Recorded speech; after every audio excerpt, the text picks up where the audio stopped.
die Ehre. Ich bin's, der Birger. Im letzten Teil How to Festival haben wir schon einen Haufen gelernt, aber eine Sache ist noch angegangen. Und zwar, wie man die Stunde doudschlong, wo die eine Hälfte besoffen umeinander liegt und die andere Hälfte nüchtern ist. Mit beide können wir nichts anfangen und das Saufspiel ist schon lange einmal Zeit geworden. Und darum gibt's heute ein kleines Addon zum Festival und das heißt How to Flunkyball.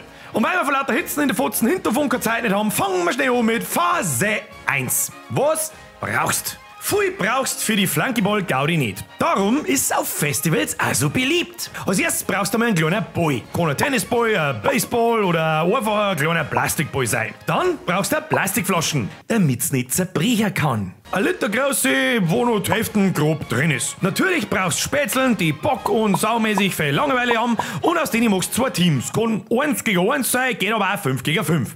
Und Bier. Jede Menge Bier. Am besten halbe Dosen, weil du am Festival mit den Flaschen einen Stress kriegst. Bam, das war's auch schon. Weiter zu Phase 2. Die Regeln. Erst einmal braucht es ein bisschen einen Platz fürs Spielfeld. Das markiert einen Mittelpunkt und in ca. 3 bis 5 Meter Entfernung jeweils eine Linie. Je nach Stand des Promillepegels oder der Fettleibigkeit und Fitness der Anwesenden kannst du natürlich auch 4, 8 oder 32 Meter draus machen, wo sich beide Teams gegenüber aufstellen. Jedes Teammitglied hat seine eigene Halbe neben sich am Boden stehen. Und dann kann es auch schon losgehen. Im Mittelpunkt steht die Plastikflaschen und die muss abgeworfen werden. Abwechselnd wirft jedes Team auf die Flaschen in der Mitte, bis ein Team trifft. Und wenn das Team trifft, packt das werfende Team so schnell wie es geht seine Halbe und sauft so schnell wie es geht aus. So lang, bis das Gegnerteam die Flaschen wieder aufstellt, den Ball einsammelt und wieder an einer Linie steht. Tja, und das Team, das als erstes seine Halbe auszuzelt, bam, das hat gewonnen. Zum Schluss, auch noch ganz wichtig, Phase 3. Die Strafen.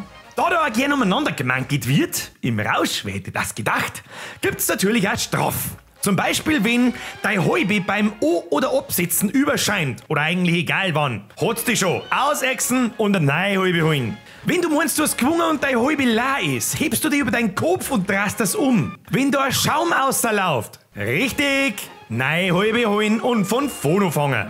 Ansonsten total wurscht. Im Grunde, sobald du bloß ein Tröpfel von deinem Bier verschützt, musst du das exen und eine neue Halbe holen. Das Wichtigste ist, es gibt keine Verlierer, nur Besoffene. Super Spei! So, zum Sommerloch passend war's das heute auch schon wieder. Ich hoffe, euch hat ein Stück weitergebracht im Leben. Was spielt ihr so auf die Festivals? Da mich natürlich interessieren, wenn es langweilig wird. Schreibt es in die Kommentare und lasst ein Like und ein Abo da, wenn es dir gefallen hat.